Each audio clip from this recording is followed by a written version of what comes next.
L'UEMOA, l'Union économique et monétaire ouest-africaine. L'UEMOA, 8 pays, un destin commun, un espace économique harmonisé, ouvert et concurrentiel. L'UEMOA, votre guide au cœur de l'Afrique, des grands événements et des grandes mutations sur Africable.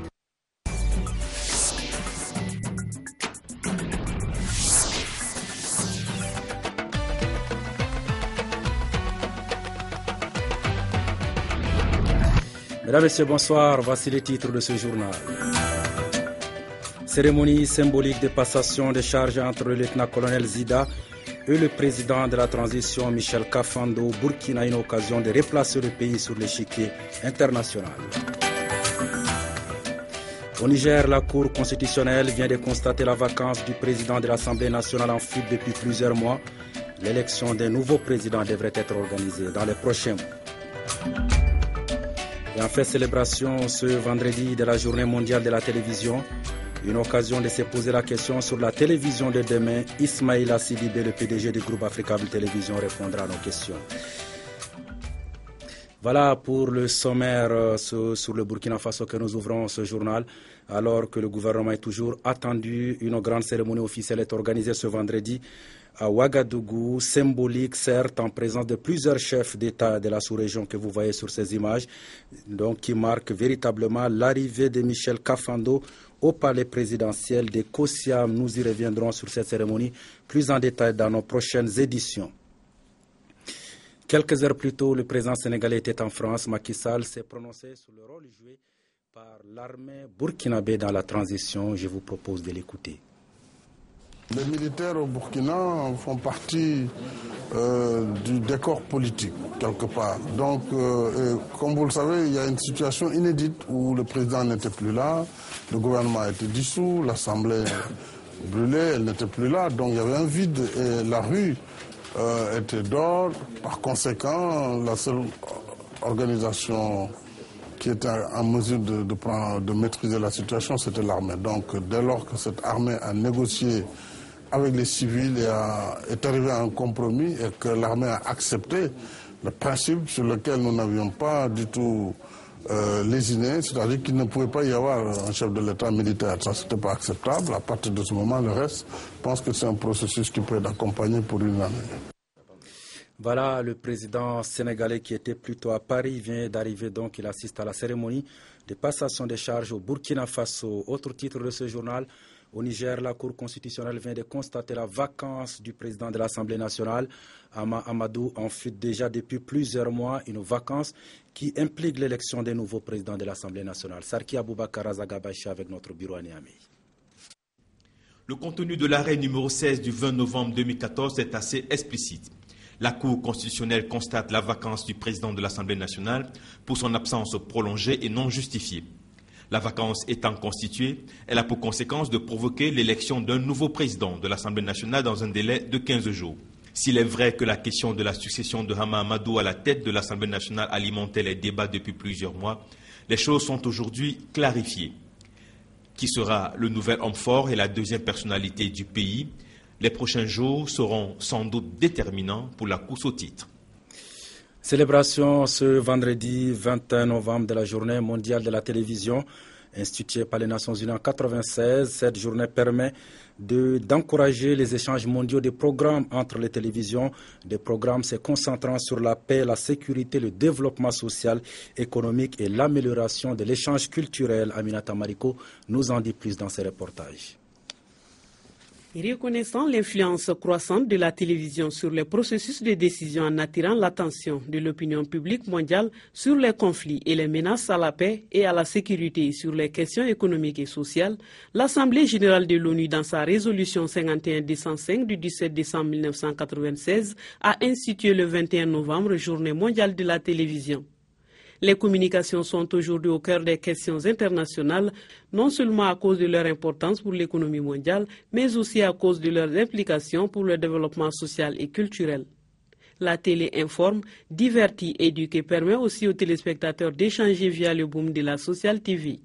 La télé est devenue l'une des formes les plus influentes des médias. C'est l'arène où images, formes, styles et idées environnant l'existence humaine sont mobilisées. La télévision s'impose comme milieu le plus populaire pour la communication et l'information en raison des considérables avantages qu'elle offre à son audience mondiale représentée par tous les âges, toutes les nationalités et tous les statuts sociaux. Le 21 novembre, consacré donc à la télévision, célèbre ainsi la date à laquelle s'est tenu le premier forum mondial sur la télévision.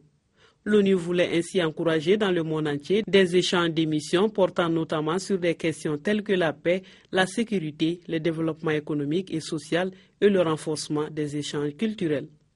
Bref, la télévision est une composante incontournable du monde moderne.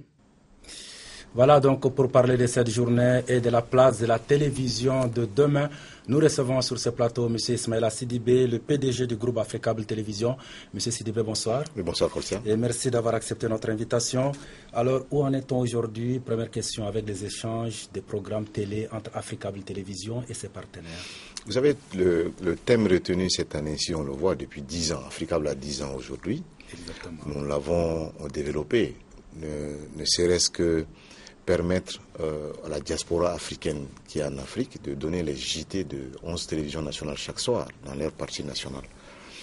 Donc les échanges de programmes, nous sommes pionniers dans ce domaine pour la Journée internationale de la presse qui est aujourd'hui, surtout en Afrique, la télé devient un vecteur hyper puissant d'information de nos populations. Vous le savez aujourd'hui comment on le fait dans la gestion des crises, dans l'information du public sur les grandes pandémies que nous vivons, dans la sensibilisation. Aujourd'hui, la télé s'impose comme ce vecteur, comme d'autres médias. Voilà, Africable a 10 ans. Africable a permis aux Africains du continent et de la diaspora d'être informés sur leurs espoirs, leurs espérances, mais aussi leurs inquiétudes. Alors, 10 ans après, M. Sidibé, quel bilan peut-on tirer de l'existence d'Africable dans la contribution de la paix, de la démocratie, mais aussi de la cohésion sociale en Afrique? Mais surtout, je dirais, Kolsia, dans la contribution de l'intégration des peuples. Aujourd'hui, Africable est la seule chaîne africaine, panafricaine basée en Afrique et qui a aussi des autorisations de diffusion dans plusieurs pays. Aujourd'hui, nous sommes diffusés au Sénégal, au Burkina, au Niger, au Gabon, un peu partout, comme les télévisions privées. Ce qui nous permet aujourd'hui d'offrir à toutes ces populations une diversité africaine qui n'existait pas avant. Ça, c'est le premier point. Le second point que nous pouvons dire aujourd'hui quand je fais le bilan, c'est qu'on se rend compte qu'il y a encore beaucoup à faire. Parce que déjà, il faut penser à la télévision de demain qui arrive, à la TNT qui arrive, quoi offrir aux Africains et quelle production africaine qui se pose aujourd'hui. Parce que en tant qu'opérateur aussi, depuis 20 ans multicanal, on se rend compte que on voit le choix des populations passer Canal+, RTL, maintenant c'est Nollywood, c'est Africa, c'est les chaînes africaines. Les Africains s'inspirent aujourd'hui à voir leur propre image et à se voir à la télé. C'est ce que nous remarquons aujourd'hui, d'où la proximité que nous essayons de développer et d'où l'information africaine que nous essayons de donner en Afrique. Ouais, justement, vous allez lancer très prochainement TNT-SAT Afrique. Voilà. En quoi consiste cette structure et selon vous, quelle va être la télévision de demain? Mais c'est très simple. Quand l'UIT donne les directives à ce que tous les États africains passent au 17 juin 2015 à la diffusion numérique. En fait, la TNT, c'est la diffusion numérique. Ça veut dire que tous nos États doivent investir pour changer tous les systèmes de diffusion. Ça, c'est intéressant. On prend un pays comme le Mali, il faut plus de 40 sites qu'il faut changer. C'est beaucoup d'argent. Nous, en tant qu'opérateurs, nous disons qu'il y a la TNT aussi par satellite.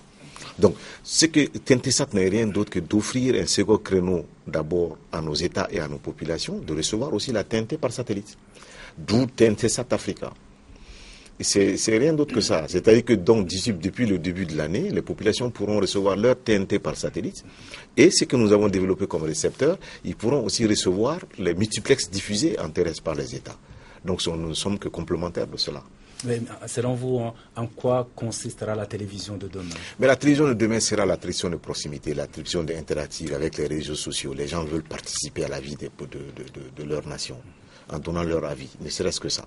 La télévision de demain sera cette télévision éducative qui va informer les Africains dans tous les domaines précis, dans tous les domaines d'activité possibles. C'est ça, on voit ce qui se dessine aujourd'hui. Et vous allez à Niamey, Africable est suivi comme à Bamako, comme à Dakar.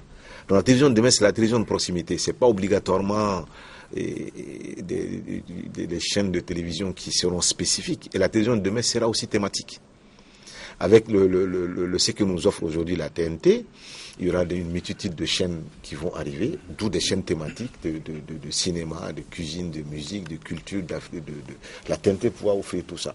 Il revient, par contre, à nos autorités de mettre rapidement en place des mécanismes pour financer cette production. Parce que si on loupe cette entrée de TNT, c'est fini. Vous voyez aujourd'hui, et tous les médias qui nous viennent avec beaucoup d'argent, qui s'intéressent à l'Afrique, qui produisent à l'Afrique pour trouver les contenus. Moi, je pense qu'aujourd'hui, on a prouvé, il y a des opérateurs africains qui ont prouvé qu'ils peuvent, dans tous les pays où nous sommes.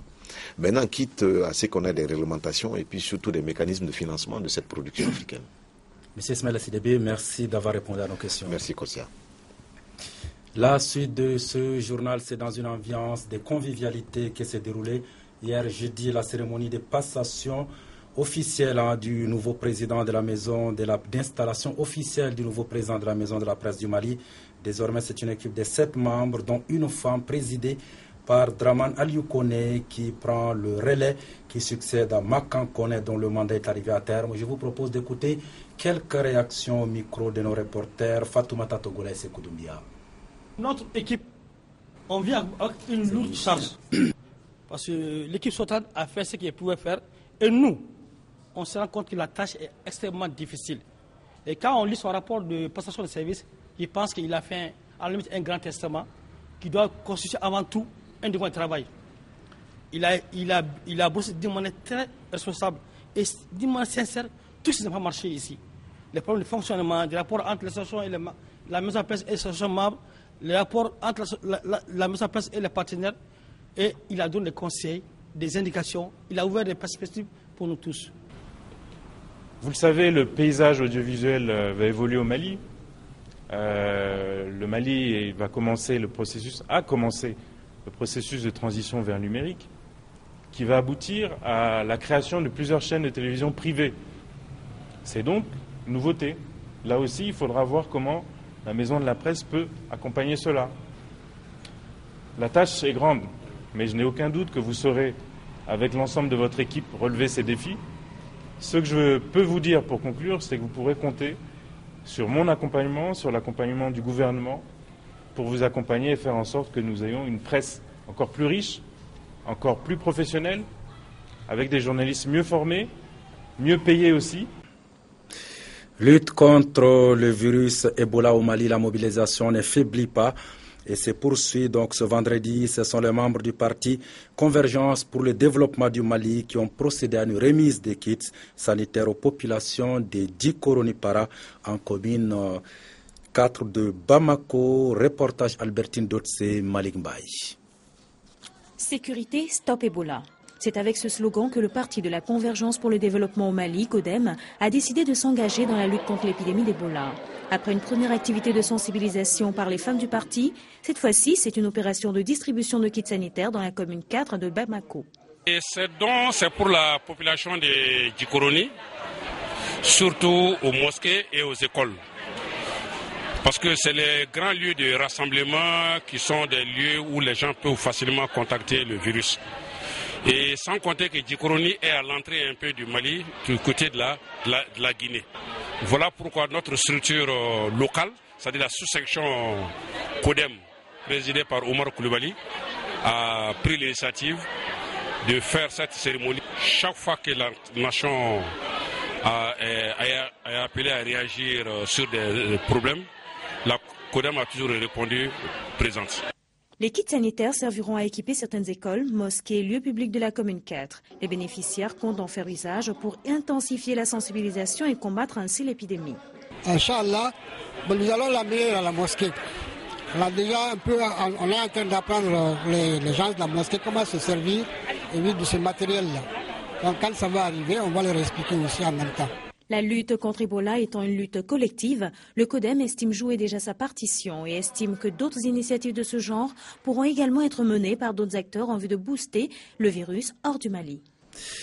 Voilà, toujours dans le cadre de la lutte contre la propagation de la maladie à virus Ebola dans les établissements scolaires de Bamako et certaines régions à risque, l'ONG Oxfam vient donc elle aussi de remettre à la disposition du groupe scolaire de la commune 5 du district de Bamako un important lot de matériel qui s'élève à plus de 166 millions de francs CFA, dont était destiné à sensibiliser les élèves et acteurs de l'éducation sur l'épidémie d'Ebola. Écoutons quelques réactions micro de nos reporters Abdoulaye Maïga et Sekou Doumbia.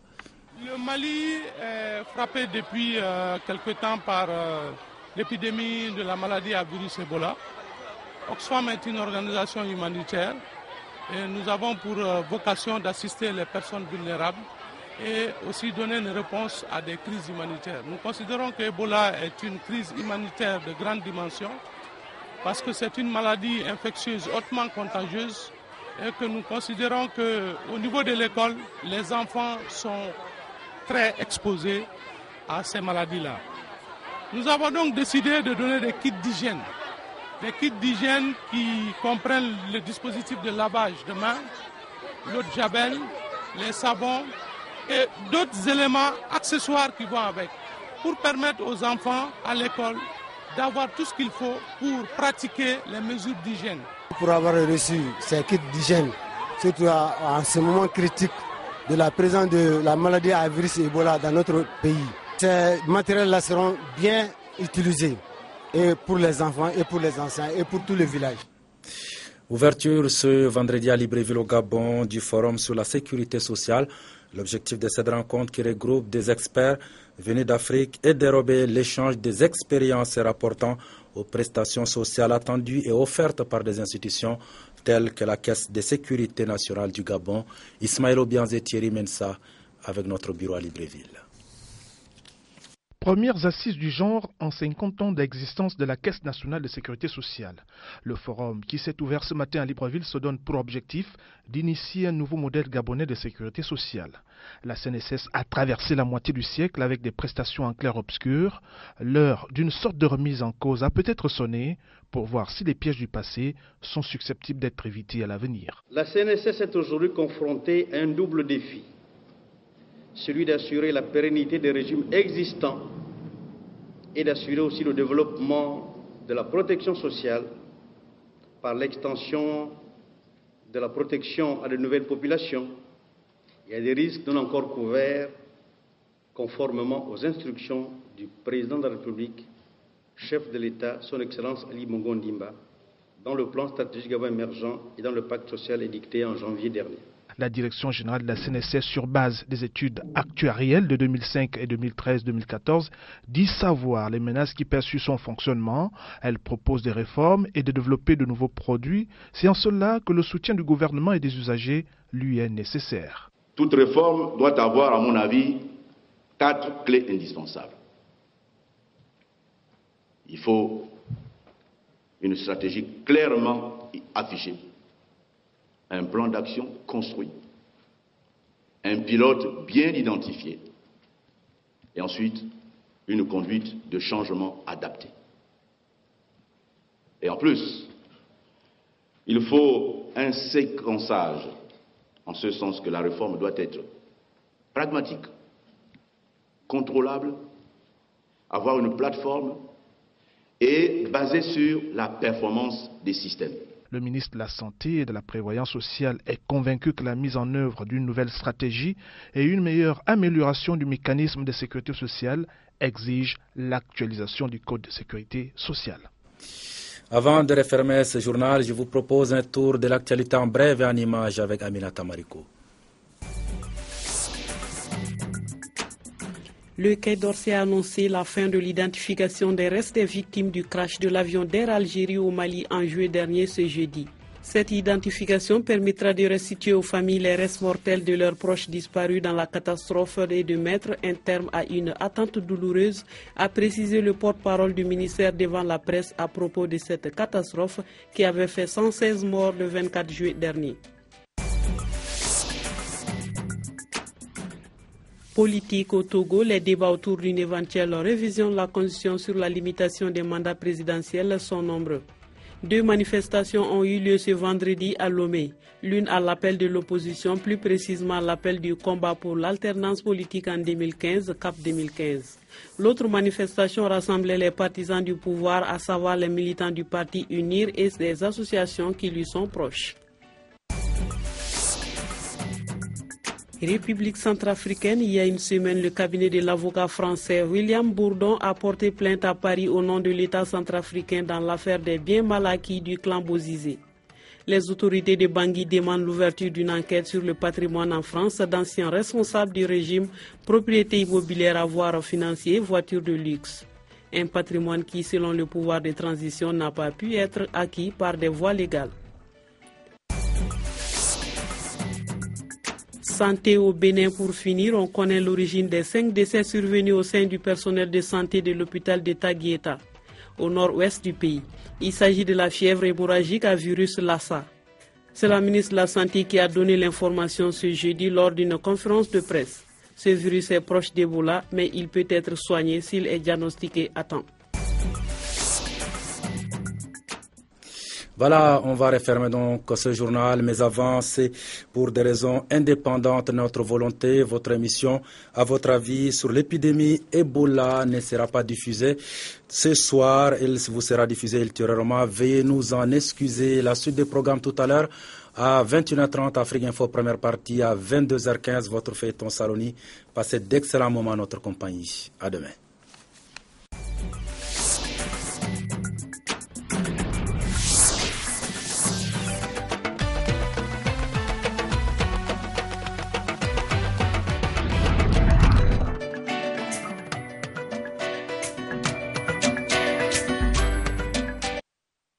L'UEMOA, l'Union économique et monétaire ouest-africaine.